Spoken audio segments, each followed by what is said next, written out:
Excuse me. Hey, all, everybody. Welcome to Monday, Parent to Parent. I'm excited to be here with you again on this amazing Monday. If you're in the Midwest like me, I hope you're having a beautiful day. The weather's gorgeous here right now in the Midwest, and I hope where you are joining us and tuning in from, everything is beautiful for you as well. So welcome to Parent to Parent. I'm your host, Tania Farran. A little bit about me. I am by day a middle school principal. I've been a middle school principal, a high school principal, an elementary school principal, teacher, been in education a long, long time, but working with parents and kids has always been my favorite thing that I've ever done. So I love bringing guests to you on Parent to Parent. This is my book, Raising the Well-Adjusted Child, A Parent's Manual. You can catch this on Amazon and Kindle, as well as the paperback copy. So you can grab that. I refer to that sometimes throughout our show. So I like to keep our show to about 30 minutes. And so with that, I don't want to wait any longer. I want to bring our guest up. I'm excited to have Dr. Ted Huff with us today. He is he's a retired middle school principal, but also has had a history and a longevity in education as a drama teacher, an assistant principal, head principal, lots of experience. And now he's out working with leaders in other schools. So it is incredible to have you on the show. And guess what, you guys? He was my kid's principal at one point in time. So excited to have him with us today. So Dr. Ted Huff, welcome to the show. And if you want to introduce yourself, tell everybody about you, that would be great.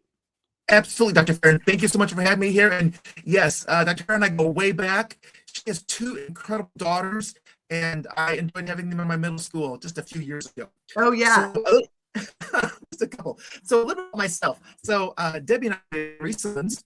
Our youngest just graduated from Raleigh 2 years ago. So they're 24, 29, and 31 doing their own thing. Debbie is a special education teacher at Francis Howell Middle School, my former middle school. So kind of a neat thing. We've all been through Howell Middle as a family. Yeah. I like things I like to do. So I enjoy running 5Ks. I like DIY, in particular, furniture restoration. I think that's the things I like to do. Also, I like going to the gym and working out. That's some of the things I like to do just to keep my sanity and just to stay relaxed. As an educator, I was in education for 31 years. As Tania said, I was a drama teacher. So I taught high school theater for 10 years in the Melville and Fort Zumwalt school districts. Then I transitioned into administration.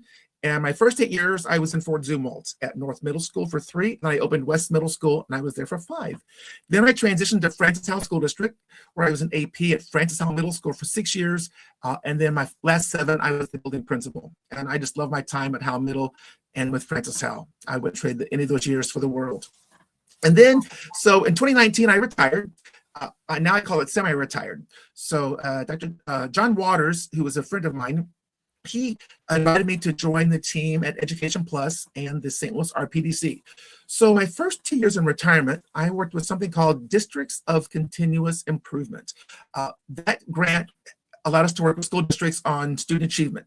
So I worked with priority standards, unwrapping priority standards, identifying, writing common format assessments, database decision-making, the whole academic side to schools. And after 2 years, then I transitioned into the program where I am currently. And so for the past 5 years, I've worked as a Missouri Leadership Development System Specialist, MLDS as it's known, and we work and coach school administrators. So we have cohorts for aspiring principals to be first and second year career administrators, and then on through retirement. And so that's what I'm doing right now as a profession. And I have a side gig that we'll talk about a little bit later. Yeah, I love that. Yeah, I think we retired from Fort Zumwalt. Well, you retired from Francis Howell. I retired from Fort Zumwalt the same year. So it's so great to have, those connections. I can't believe it's been that long. I know we worked in the same places, had seen each other. And then I was so excited when you were my kid's principal. And so the one thing that we have in common for sure is, our kids are kind of some of the same age. Ish, right? So our own children, but we also have been helping parents of those middle school aged children. Yes. So you said that you have a little side hustle Yes. aside from doing all of those other things called Leading with Parents, right? Tell us about the work that you're doing with that. So Leading with Parents, Dr. Farran, is an initiative where I support schools and their parent organizations. It's kind of based off of the FACE team that we established at Francis Allen Middle School. I'm a firm believer that it takes the parents and the community to bring everyone together. So that's why my parent teams, I call them FACE teams, family and community engagement. So it's the FACE Love team. that. And so Leading with Parents, we go into schools and we'll provide an audit at no cost to just kind of assess where your school is or district is with family engagement with your parent organizations. Or maybe you don't have a parent organization, so we can help you establish that and get it off the ground and up and running. And so I work with schools and I establish that parent group. I help them with their meeting agendas, getting things organized, and then also helping them transition away from the fundraising piece. I know it's important, but sometimes parents feel like they're nickel and dime to death. And so I think it's important to focus on just helping parents support the schools and the community support the schools. And when we need to bring in fundraising, we absolutely can. We also provide, I call it parent development, PD, for parents. Parents learn the ropes through the school. Also coaching the teachers and administrators on what it's like to engage the parents and also the community. So we bring all those pieces together and helping schools and communities work together to engage parents in the school. I love that. I love that. That's so important, and we did that when I was in person as well. We did some parent nights. And so you and I'll have to talk offline about some of those ideas because they were really fun and really beneficial for parents. They learned so much. And it was great to see the engagement and the involvement of the parents. And parents' lives are super busy. And so we've got to find ways to get them included, involved, and kind of give them the most bang for their buck. You know what I mean? Like, yes. Literally, they're busy and it's crazy. So let's talk about being a middle school principal, especially those kids, I was elementary for a long time and then I transitioned to high school, then middle school. And I've loved these middle school kids because these sixth graders are still little babies, in a sense.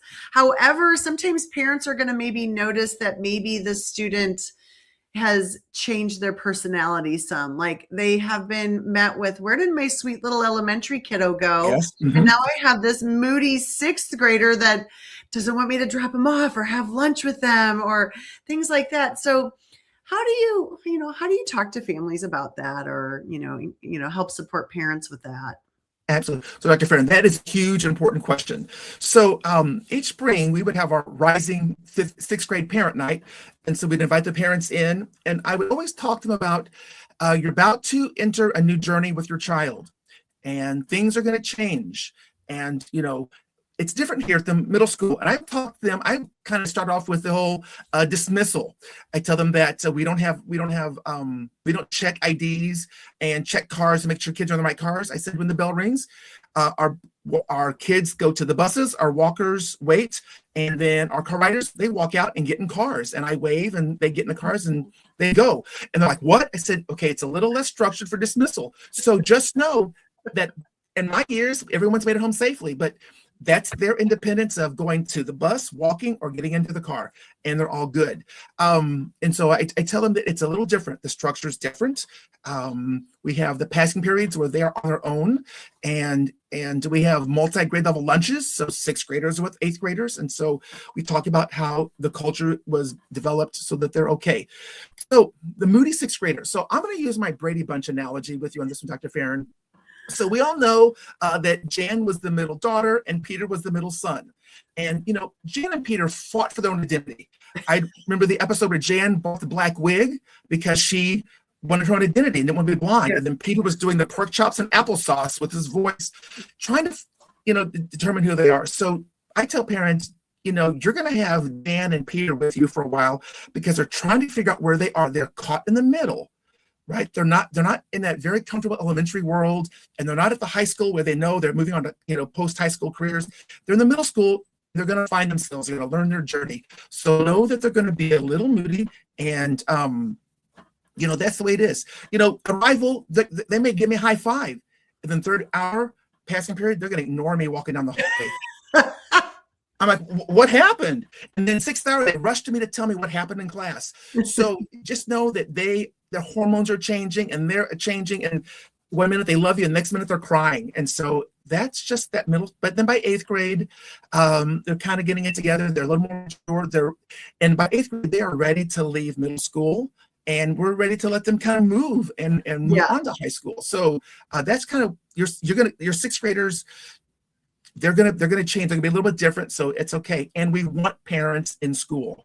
We want them to volunteer. We want them to be in the building. Yeah, it is huge, right? To have that parent involvement, especially at the middle school and the high school level. It seems like it gets less and less as the kids get a little older and older. But, I don't know. I feel like it's so important for parents to understand that even though these middle school kids are showing you these ranges of emotions, right? And we go through them as adults and in our lifetime as well. But as they're going through those, it's so important for us to remember that, like, they still need us to hug them. They still need us to be there. They still need us to ask them how their day was, even if they're going to give us like you said, they're going to ignore you halfway through the day, but maybe later they need your ear. And so they're learning how to adapt to this new environment and these new freedoms, and we can have that, for sure, in exactly where, I am as a middle school principal, and those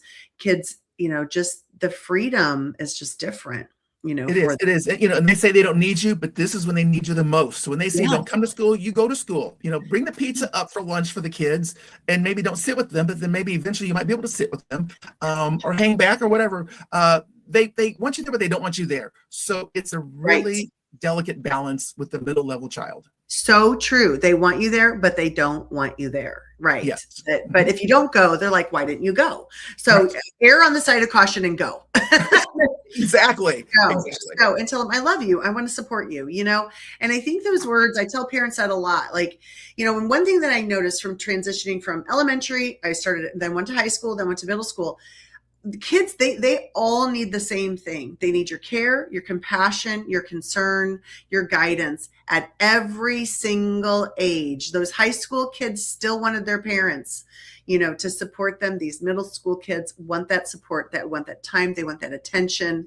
They want to know that you care about their life. So I think that's important also. So, and now I know a lot of the schools, and you're not really in a school right now, but I wanted to just talk for a minute about kind of that social media piece. Like, what would be one digital boundary that you think that parents could or should set at home for their kids? Okay, so we know the law would affect no cell phones at school, right? Correct. Yes, the law went in. Yes, which means now that when it's not there, it's going to intensify in other times of the day, or they want to use phones more often. So I always remember you can set boundaries for outside or class or homework or whatever. And the cell phone is the same way in social media. You set the boundaries, you're providing the cell phone. Okay, so you're giving it to your child. So you set the boundaries on how much time they can use, or what social media apps you're going to allow, or that you're going to be checking their phones periodically. Even the hidden vaults, you're going to check those too that are on their phone, right? And so just remind them that, we talk about homework time, family time, social media time, and we need to limit how much time. Our phone sometimes tells us how many times you're on social media on a week. Like, you spent so many hours, this week on your phone and social media or on your apps. I just think it's okay, parents, to tell your children, no, now, maybe later, with the phone and social media. They don't know how to really navigate that really well, and it's dangerous. So they just need to take control and say, I do this, and this is how we're going to do it in our house. Mm-hmm. I do agree with that. And, I think that we as parents have to look at how we're managing our phone with our family time with our kids. Yes. And then, because we're modeling that. So if I'm sitting here like this talking to you, then I'm probably not paying attention to you. So why would they put their phone down to pay attention to you? If you're right now, right? Whatever. So right. The phone at dinner time, that means all. So we don't need to put our phone away at dinner time. Correct. And so that would be a perfect place to start for a parent, don't you think? Setting just that boundary that there's no phones at dinner time. And I talk about that. I talk about that in my book because I have a whole thing on dinner time. That's just at dinner time. Doesn't mean dinner table. That means dinner time. And, getting your family together. And, my kids, even when they would bring friends over, they knew the rule. And my kids would say, hey, there's no phones at the dinner table. Mom says you're getting in trouble. She'll call you out if you pull it out of your pocket. And they knew. I mean, they knew that we had dinner, we visited, and that meant us too. That meant my husband wasn't checking messages from people at work, and I wasn't checking an email that just dinged on my phone. That meant for that 20 minutes, we were unplugging. And that's a great place to start. I love that tip. Yeah. Mm-hmm. I think that's amazing. And so then with middle schoolers too, and I hear a lot of parents say these things to me like, well, they never tell me how their day was. Like I can never hear from them. I never know how their day was or what did they, what they did. And so a lot of times parents get that silent treatment that you were talking about. It's kind of met with a shrug or, what's a good way for parents to kind of crack that code or to be able to kind of get that kiddo to open up to them? So, on the bake sale, and that is Karen and Henderson. That book was basically for parents and helping schools, bring parents in schools and bring those in school communities. So what Natalie Henderson tells about parents is we need to meet parents where they are. So when they come to school, whatever they bring to school, we need to meet them where they are. And so I take that, I know with the kiddos, we need to meet the students where they are. Okay, so Mom said, you meet your kids where they are. And I take one step further. We need to meet where they are, not where we think they are. Spend your kids understanding them and knowing that, it's hard. And there's times when they don't want to talk to you, but then they'll talk to a neighbor's mom, okay? Or they'll talk to mom, not dad. And it's nothing that we've done. There's certain things that they're like not comfortable talking about it, or it's not important to them. Simple things. My 3 boys said, school's just okay. What do you mean school is okay? Like, Dad, I don't think that's wrong. No one loves school like you love school. I'm like, what? What do you mean? I love school. I said, Dad, we don't love school. It's okay. So, some people just kind of Dr. Huff, can I interrupt you? I'm sorry. Yes. You're still really gurgling. I'm having a hard time hearing you. Do you think that maybe if you turn your camera off, I'd love to see your face, but do you think if maybe you turn your camera off, maybe that'll increase your speed so I can hear you a little better? I'm sorry. No. So I'm going to. At the very bottom, there's a microphone and a camera. I'm going to turn that off. Is that better? Well, I still see you. I still see you. Oh, you can see me? Okay, because I can't see me. There you go. Okay, now try. Okay, so now is this any better? It is better. Yes. Okay. Yeah. Right. Sorry. You can pop back on at the end, but now I can hear you better. So tell me a little bit about what you were talking about that silent treatment on the how was your day? Let's see. Okay. So so boys, they just said school okay. So what do you think of school? School? They're like, Dad, it's okay. I go, what do you mean? Don't take this the wrong way, but nobody loves school like you love school. I'm like, what? And so I had to think about their lens with what they were viewing school. My boys were like, they did well, they were involved. It was just, they were kind of getting through. So they were talking about school to me. Fortunately, I was there, so I could see their world and what was happening, and I would tell my wife, hey, this is what I did at school today. Because, they went to my middle school. So parents just need to realize that your kid doesn't talk to the neighbor, or they may talk to a cousin, or they may talk to mom, not dad. And so it's nothing against us. It's just where they are right now, and where they're in their comfort level, their own skin on what they want to talk about or what they feel comfortable talking about. I love that. So just give a little time. Meet them where they are. I like that. That's really good. I love that. Dad, nobody likes school like you. That is so true. Like I could see that, I get that. I do. That makes perfect sense. We're at work, we're excited. We're excited what the next thing is happening at school, and Yes, we're like, Dad, we're not yes. that excited Can't about it. wait, you know, and every piece we love, and other people are like, okay, all right. That's perfect. And you do have to meet them where they're at, and that makes perfect sense. And so I often recommend to parents too, just ask them to tell you one thing. Tell me one thing that happened today. Mhm. You know, Right. I had one daughter who was super positive about everything and one daughter who was super negative sometimes. And I would be like, oh boy. And I'm like, okay. She would tell me all the bad things that happened that day. And I'd say, could you dig in and maybe find one good thing today? And she's like, oh yeah, well, this happened. That was good. And then we'd talk about all the good things. And, Yes. it just, your kids are different personalities, and that's what I Oh, was going to say. You've had 3 boys going through that middle school with you. And so I'm sure you had to approach them each differently too, probably. oh, yes, yes. And, and the chips would fall regarding team assignments, because I couldn't say, well, I think this teacher should have all 3 boys, because no, each one was different. So I just said, Oh well, I yeah. should just land, and, and I would tell the teachers, okay, this is how it is, or better, here's how this is what you can expect. Yeah, that is true. That is true. And so selecting teachers or who they get for the next year, that does make a huge difference for a lot of kids. It's personalities, who's going to mesh with who, and who's, who's going to be more receptive to this teacher, who's going to be more receptive to this teacher. So that is so true. So true. So, whenever, and I talk in my book a little bit, about, and maybe you had this, maybe you didn't, I don't know, but there were times when I would have to meet with parents numerous times in person about their kids. And I would say, I would often, sometimes it would be like, you're the principal, I'm the parent, and it would be like polar, right? The magnets that can't touch, right?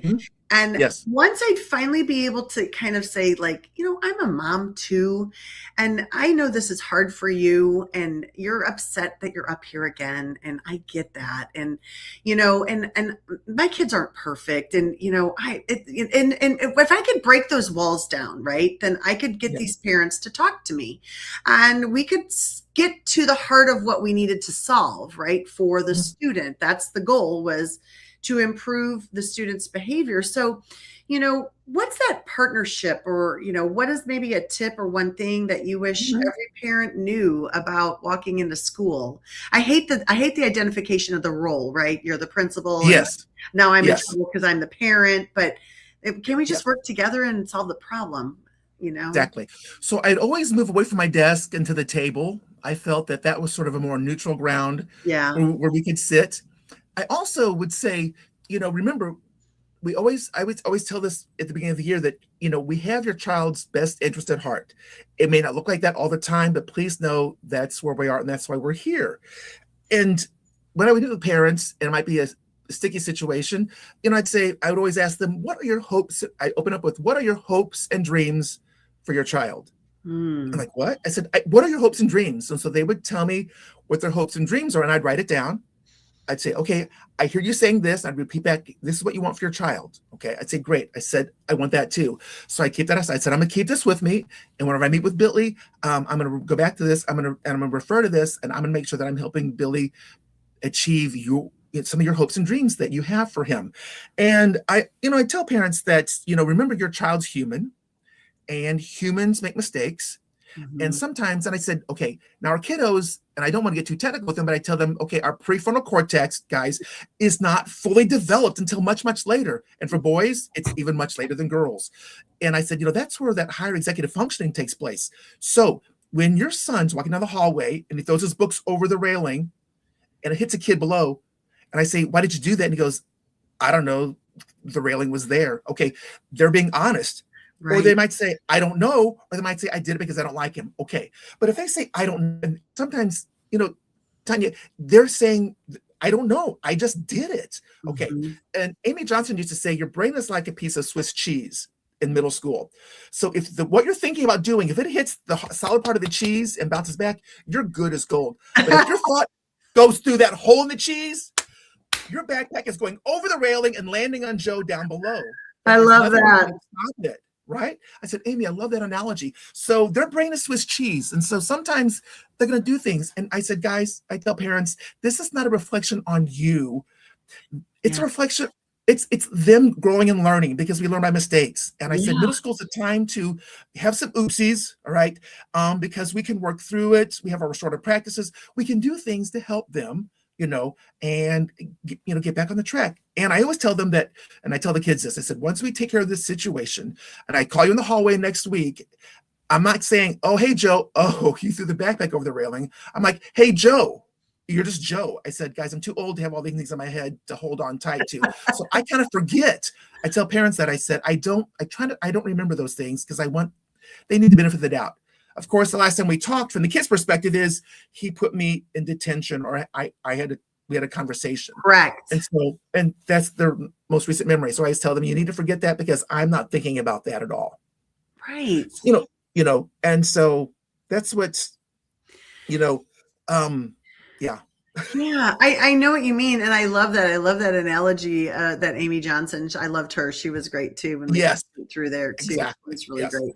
But I love that, because it is so true. Like sometimes you're like, oh, they've got it.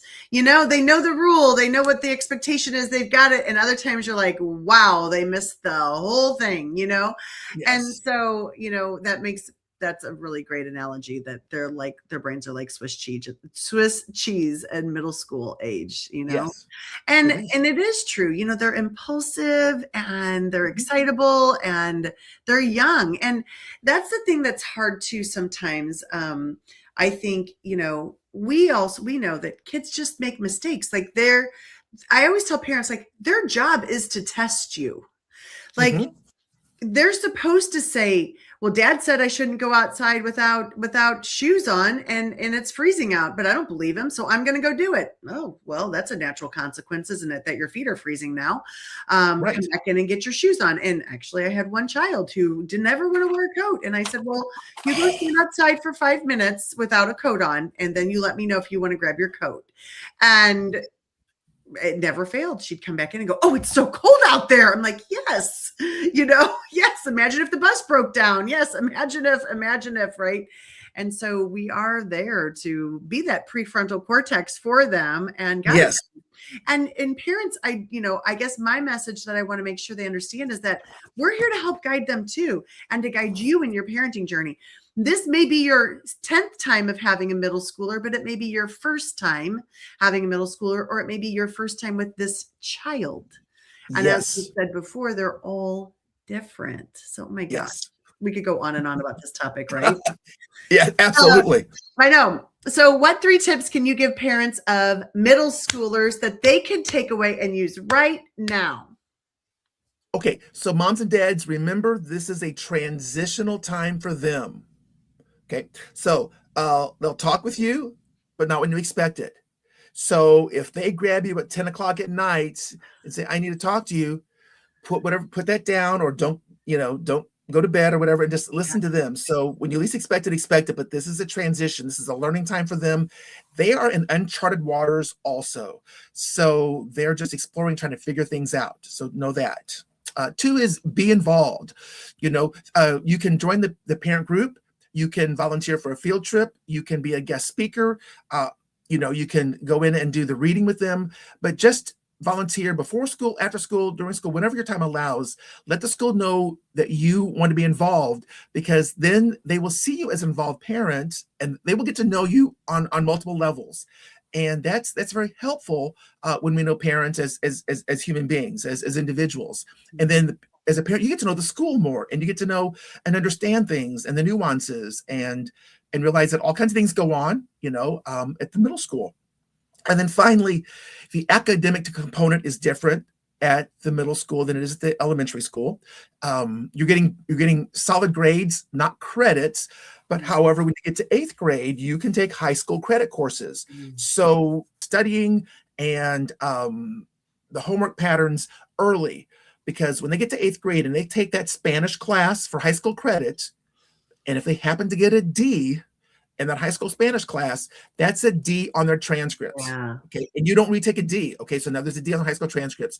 And if it's a weighted class, like an honors class, then that's even more detrimental to them. So they just need to remember that academics are a little more serious. We need to focus on study time at home, working on study patterns, getting plenty of sleep. And it's just to prepare them for middle school. Yeah, absolutely. Thank you so much. Absolutely. And how can people get in touch with you? So on Facebook and LinkedIn, it's just Ted Huff, like on the screen. But if you're on X, okay, it's Ted Hiff, TEDHIFF. There's a long story about why it's Ted Hiff, but so on X, it's Ted Hiff with an I, not a U. All right. Thank you so much for that. And I'm going to just real quick share out this. So if you would like to be a part of streaming this more often, seeing our live streams, you can join the Parent to Parent Talks YouTube channel. Love to have this, trying to grow this subscribers. So if you want to share it out with your friends, your parent groups, that would be marvelous as well. I live stream here every Monday. All right, Dr. Huff, if you want to stick around for the end, I'm going to wrap us up. And everybody have a great week. I am off next week. I'm on spring break, so I won't be hosting, but I'll be back the following week with Welcome to Fatherhood. You won't want to miss that. All right, everybody, have a great Monday. Bye now.